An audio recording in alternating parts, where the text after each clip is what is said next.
पनवेल कृषी उत्पन्न बाजार समितीचे संचालक व देवळी ग्रामपंचायतीचे विद्यमान उपसरपंच श्री देवेंद्र अनंत पाटील यांची भारतीय शेतकरी कामगार पक्षाच्या पुरोगामी युवक संघटनेच्या रायगड जिल्हाध्यक्षपदी पुन्हा एकदा फेरनिवड झाल्याबद्दल देवेंद्र पाटील यांच्यावर अभिनंदनाचा वर्षाव होत आहे।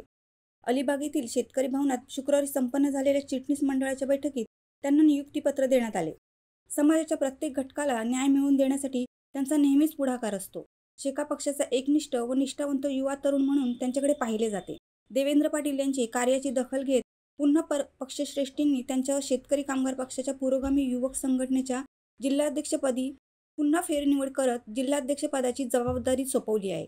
देवेंद्र पाटील यांची पुन्हा निवड झाल्याबद्दल शेकापचे महाराष्ट्र राज्य सरचिटणीस तथा विधान परिषदेचे माजी आमदार भाई जयंत पाटील, माजी आमदार बाळाराम पाटील साहेब, शेकापचे जिल्हा चिटणीस व RDCC बँकेचे व्हाईस चेअरमन सुरेश शेठ खैरे, शेकापचे राज्य चिटणीस मंडळाचे खजिनदार अतुल शेठ म्हात्रे, पनवेल कृषी उत्पन्न बाजार समितीचे सभापती नारायण शेठ घरत, महाराष्ट्र राज्य प्रवक्ते चित्रलेखा अनुपाल पाटील, महाराष्ट्र राज्य महिला आघाडीच्या अध्यक्षा सौ मानसीताई म्हात्रे, महिला आघाडीच्या जिल्हाध्यक्षा शिवानीताई संतोष जंगम, शेकापचे जिल्हा सहचिटणीस ॲडव्होकेट गौतम पाटील, जिल्हा सहचिटणीस तेजस्वी घरत, शेकापचे कामगार आघाडीचे महाराष्ट्र राज्य अध्यक्ष प्रदीप नाईक, शेकापचे ज्येष्ठ नेते शंकरराव म्हसकर तसेच आदी मान्यवरांनी त्यांचे अभिनंदन करत पुढील वाटचालीस शुभेच्छा दिल्या। देवेंद्र पाटील यांच्यावर सर्व स्तरातून अभिनंदनाचा वर्षाव होत आहे।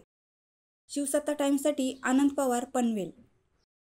दे धडक बेधडक वृत्त देणाऱ्या आपल्या शिवसत्ता टाइम्स न्यूज चॅनलला लाल बटन दाबून सबस्क्राईब करा आणि बेल आयकॉनला क्लिक करायला विसरू नका।